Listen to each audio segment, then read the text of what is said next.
Love this podcast? Support it and sponsor today. Simply head to ozcastnetwork.com for details. It's The In Show, Australia's only show dedicated to innovation from Adelaide, Australia and across the globe. You're with Troy Sincock and David Grice, and The In Show's all about providing a portal for innovators.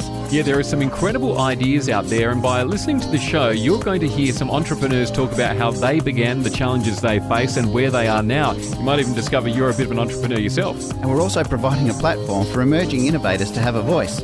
And we want to learn from innovations that are happening all around the world. When we talk about innovation too, it's not just about technology, it's literally a different way of thinking, things that change the world. This week, Claire's going to join us with news from all around the globe.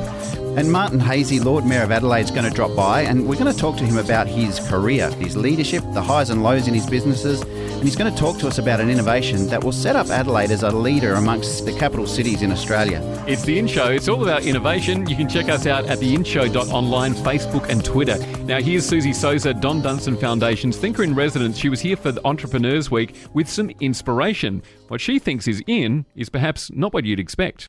Well, I think you'll be a little bit surprised by what I think is in right now, because it's not a technology. I think it's actually mindfulness and meditation. And that has become especially relevant for me as my company has started growing and having growing pains, where I've learned the value of just breath and emotional control and non-attachment. It's helped me to become a better leader, a better entrepreneur. And so I really think that in the same way that yoga went from being a hippie thing to being a mainstream thing, that there's going to be a new wave of the same phenomenon around mindfulness and meditation. That's really interesting too, because it's also about the value of self in this, and making sure that you're continually fed and refreshed and all of that. And mindfulness is definitely part of that mix. Well, it's also, ironically, about detachment from the self, which I believe is one of the core components of servant leadership and this next era of purpose-driven companies. So if we can learn how to harness the self to give us drive and the same warrior spirit of business that helps us grow our companies and achieve scale, but we can also detach from the self and become a servant leader and not be in it just for making money or feeding the ego, then I think we can achieve this new kind of organization. Can we just expand on the servant leader? Because I really love that concept. Can you just share with us a little bit about what you feel that is? A servant leader is someone who acknowledges that your role is to be the leader, but simultaneously believes that the leader is no more important than any other role in the organization. And I understood that the most clearly when I was once invited to attend the New York Philharmonic Orchestra. And I watched the conductor come out on stage, and I really reflected on the relationship between the conductor and the musicians. The conductor probably doesn't play any of those instruments as well as the musicians that are on stage. Yeah. And yet the conductor is essential because he or she is the person who hears all of the music, how it's supposed to fit together. And that's when I understood what a servant leader was, that my gift was to be able to hear all of the music and how all the different talents in my company fit together and play as one incredible, orchestra and an ensemble. And my role is really there to help them do what they do better, to bring the best out of them and to help them maximize their potential. The In Show, in the news with Claire Murphy. Thanks, guys. The stories this week involve some out-of-the-box thinking. Denmark's youngest doctor has invented a computer-controlled balloon-like medical device that could increase the chances of survival after a cardiac arrest. 23-year-old Habib Frost hopes this invention will help save more lives than traditional methods, such as chest compressions and defibrillation, as these procedures only save an estimated 1 in 10 people, which is concerning considering cardiac arrest is the world's leading cause of death. During cardiac arrest, the heart beats at an abnormal pace, which limits the amount of blood that circulates through the body. This causes organs to fail, and within 15 minutes, the brain starts to deteriorate.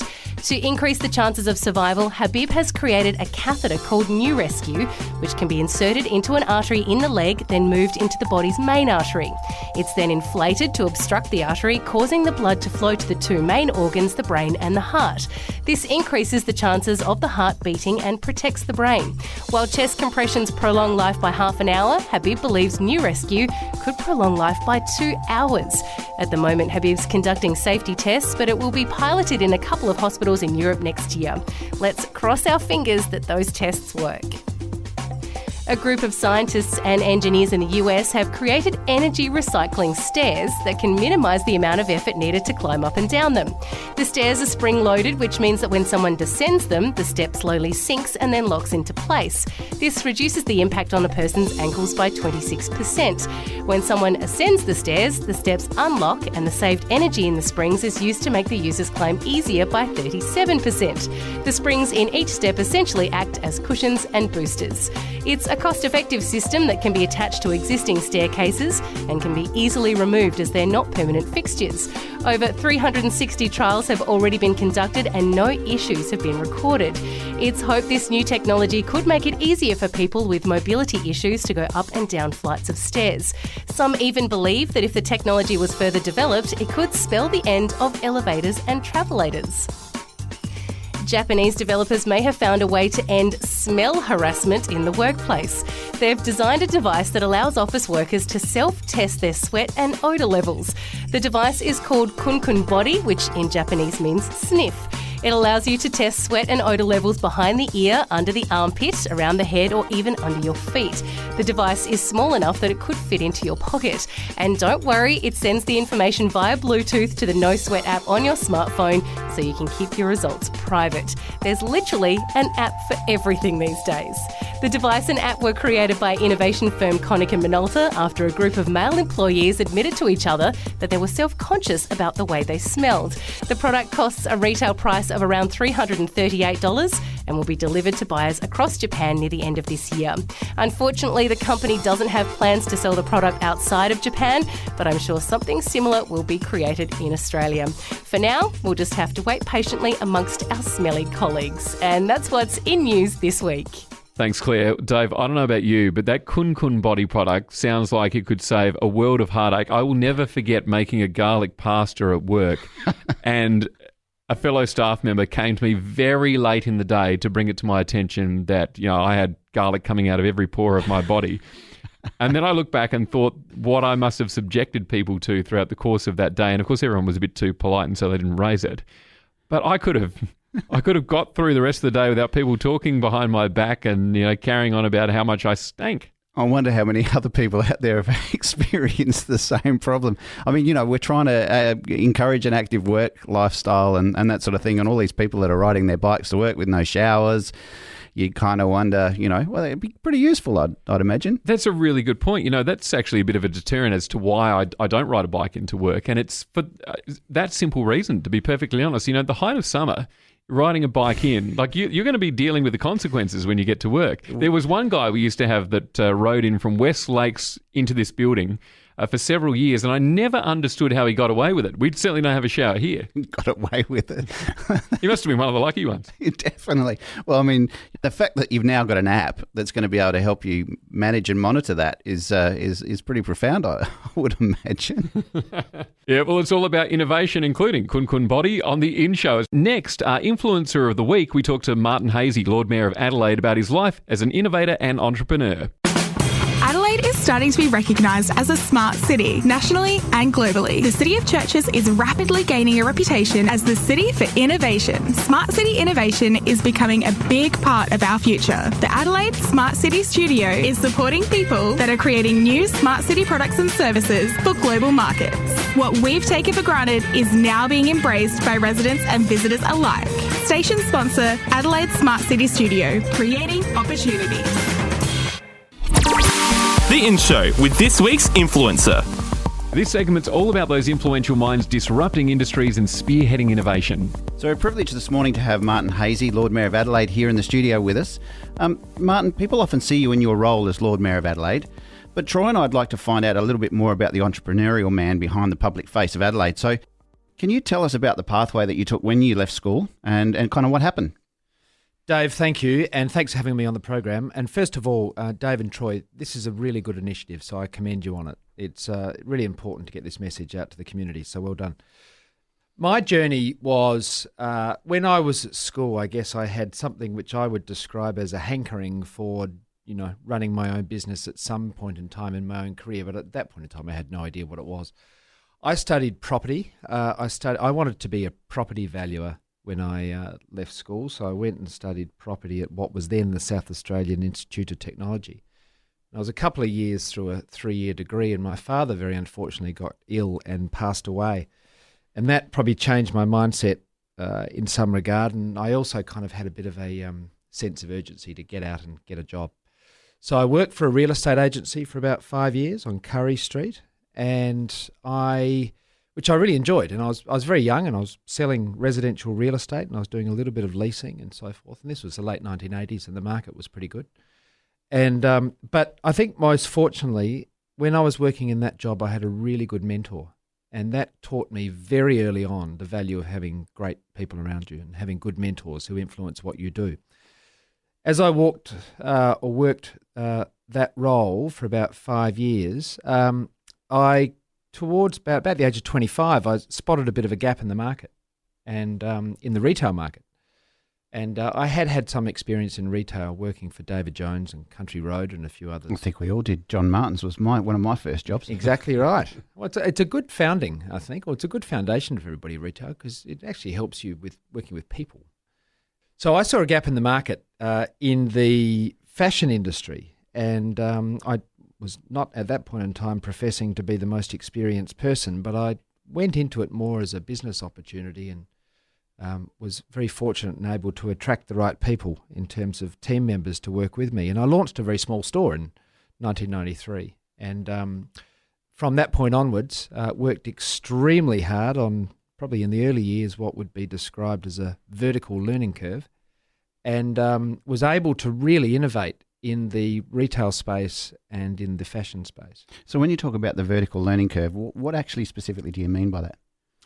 Well, I mean, my knowledge of retail was okay. My knowledge of finances was okay, but my knowledge of being a retailer, of being self-employed, of employing people and buying stock and managing cash flow and signing leases and a whole range of things you do, was not high. So I had to learn it all, and I had to learn it all very quickly. So again, I had to lean on my mentors who were instrumental and always have been. I've always had mentors who, 1, want to help you, 2, want to support you, and 3, want to share their knowledge and experience with you. It is so important. It was just instrumental in my career. There's no doubt about it. So I was learning. I was like a sponge, Dave. I was just soaking in information as much as I could, as fast as I could, and I was doing it on the job because it's not academic, it's a contact sport. So I was kind of right out there at the front line. But I was very fortunate, and the marketplace liked what we did. We had to reinvent it a couple of times, and that's another really important theme, I think, of entrepreneurship is reinvention. And I'll have a chat about that with you during this interview because that's so important, the ability to reinvent. Martin, as a business leader, what were some of the big challenges you had to face and overcome as part of this process, other than obviously just really having to upskill yourself quickly and have the right people around you?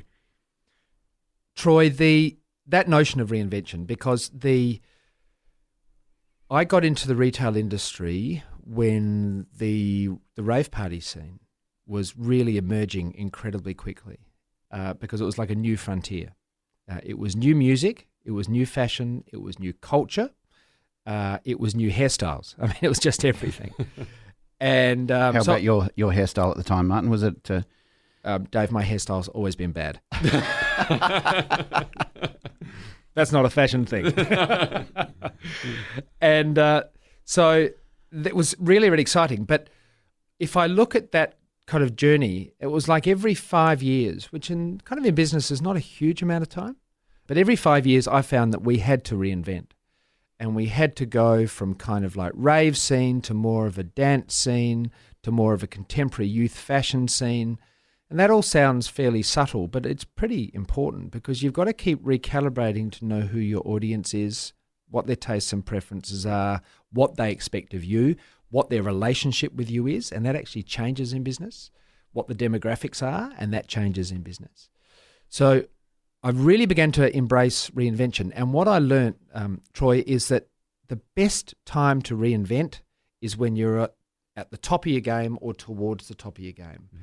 And I must say it's incredibly counterintuitive because when things are going well, you don't really feel that you have a need or a want or an impetus to reinvent because you think, well, why would I? Because things are going really well. But interestingly, I found in my own career that was actually precisely the best time to do it because when things are going pretty well, you've got momentum, you've got support, and in a commercial context, you've got cash flow. You've got sales and you've got customers and everything else. And I found that worked for us. And I remember kind of sitting down with our team and managers, and I had a board for many years. And I'd sit down with the board and we'd be talking about reinvention plans. And sometimes they'd be looking at me out of the corner of their eyes thinking, why would you do this? Because it's last year's results were pretty good and things, this season's results, because fashion's very much a seasonal thing, are good. And now you're talking about a bit of a, almost radical reinvention of the business. And I think people, if you do reinvention well, people follow you. So, Martin, did someone tell you to do that, or was that just a gut feeling? That was a gut feeling. That's because it is so counterintuitive, because actually one half of your own fibre tells you you're nuts. Why would you do this? Why would you reinvent at this time? But my view is it's better to reinvent when you've got momentum behind you than when you haven't. And that means that we've got to reinvent at a pace which matches, if not exceeds, technology. So as a leader, obviously that kind of notion of that reinvention, like you said, your board were looking out the corner of their eyes thinking, what, are you crazy kind of thing. How's leadership changed in your opinion?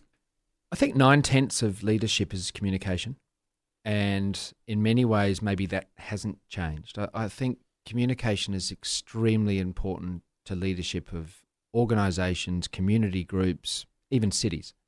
And I think that's, we're kind of in an era where we used to talk about vision statements, but I think it's now we're talking about what's our purpose. What's our purpose as an organisation? What's our purpose as a city? What's our purpose as a community?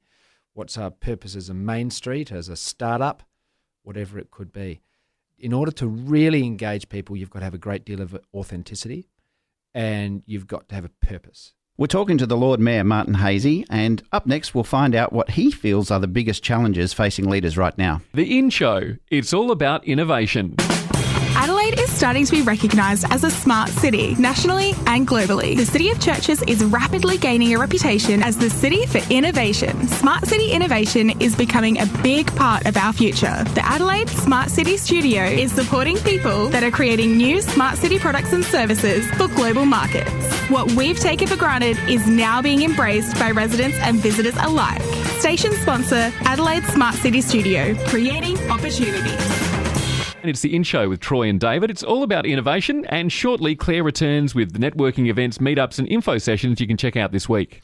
We're talking to the Lord Mayor of Adelaide, Martin Haese. Martin, can you tell us, other than technology, what do you see as the biggest challenges facing leaders right now? Look, I think complexity, speed of change, diversity, even politics.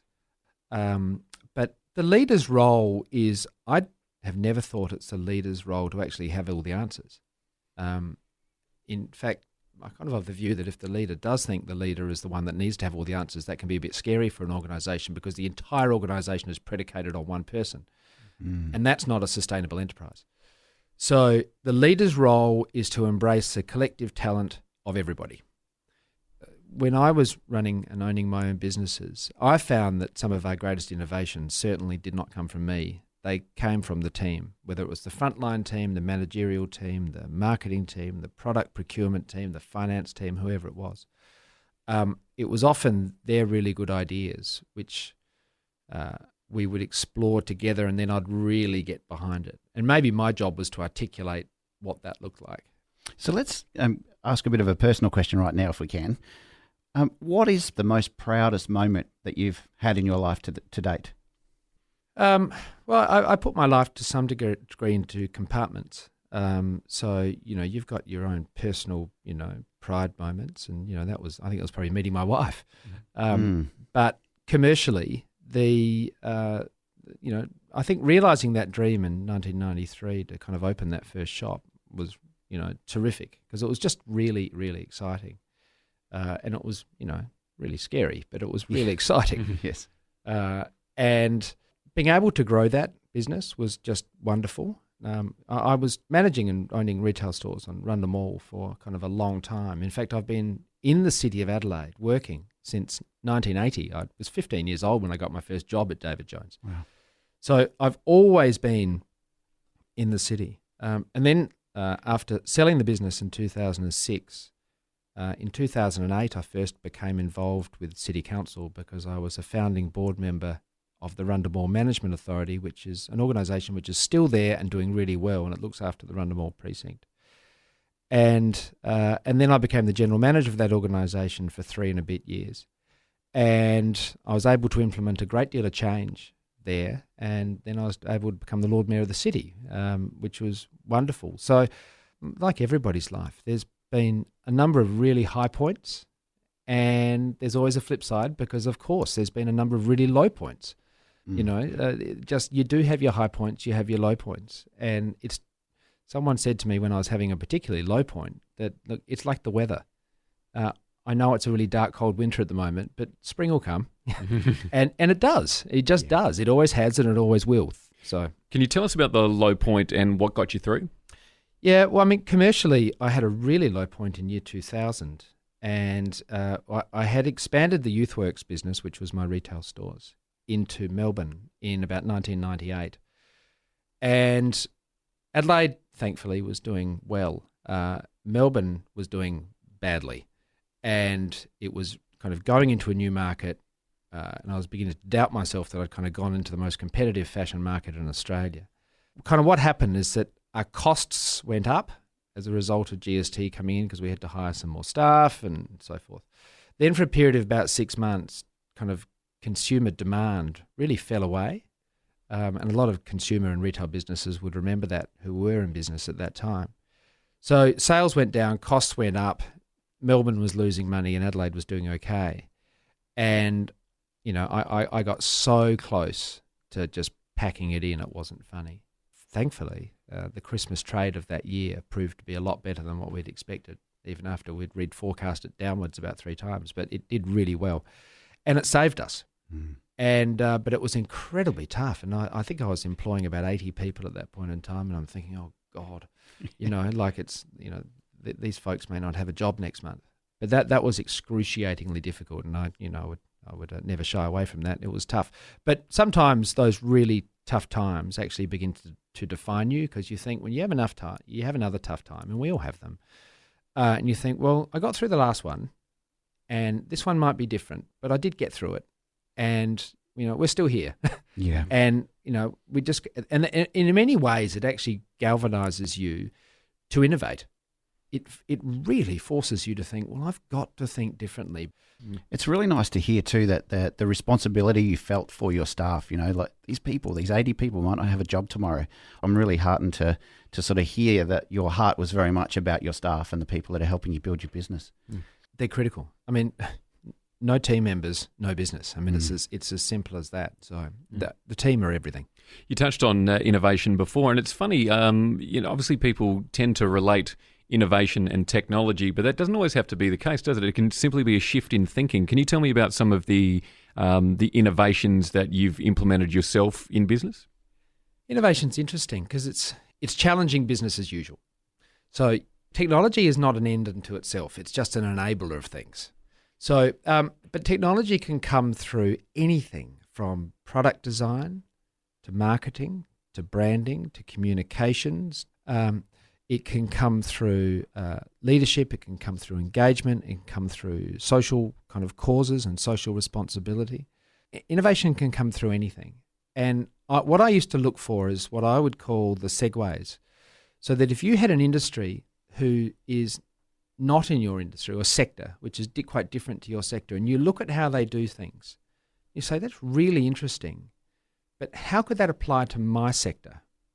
How could I learn from that and adapt it and put it into my sector? And I find that really interesting. What I find about entrepreneurs is they're really curious people. They're always asking questions. I've never met an entrepreneur who doesn't. So how did you do that and why did you do that? Why did you think you actually had to do that in the first place? Why did you think people would like what you did? Entrepreneurs ask questions. And that's because they don't have all the answers, but they're curious.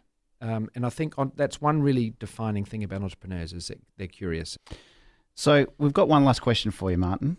And this is one of my favourite questions of the show. What's in for you right now?